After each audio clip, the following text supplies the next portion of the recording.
Fitness assessment നിങ്ങളുടെ അടുത്ത് വരുന്ന എല്ലാ ക്ലയൻസിൻ്റെ മുകളിലും ചെയ്യേണ്ടത് ഒരു അത്യാവശ്യമാണ്.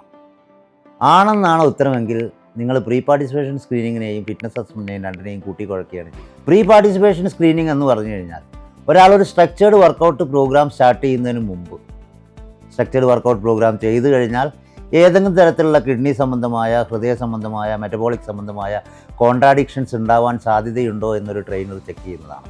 അത് മസ്റ്റാണ്.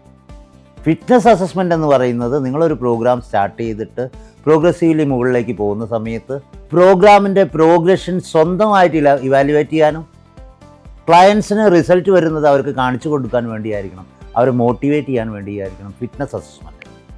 റെസ്റ്റിംഗ് അസസ്മെൻറ്റ്സും വിറ്റൽ സയൻസും ആന്ത്രോപോമെട്രിക് മെഷർമെൻറ്റ്സും നമ്മൾ എടുക്കാറുണ്ട്. ഹൈറ്റ്, വെയ്റ്റ്, BP, BMI, ഇതല്ല ഫിറ്റ്നസ് അസസ്മെൻറ്റ്. ഫിറ്റ്നസ് അസസ്മെൻറ്റിൽ വരുന്നത് muscular entrance, muscular strength, cardio respiratory fitness assessment, ഇതൊക്കെയാണ്. ഇതൊക്കെ ക്ലയൻറ്റ് ഒരു ബേസിക് ലെവൽ കഴിഞ്ഞ് അവർ ഏകദേശം ബിൽഡായി വരുന്ന സമയത്ത് അവരെ മോട്ടിവേറ്റ് ചെയ്യാനായിട്ട് യൂസ് ചെയ്യുന്നതാണ്. അതൊരിക്കലും ഒരു മസ്റ്റ് അല്ല. ഏസ് റിലേറ്റഡ് കണ്ടൻറ്റിനായിട്ട് greensfit.ace ഇൻസ്റ്റഗ്രാം പേജ് ഫോളോ ചെയ്യും.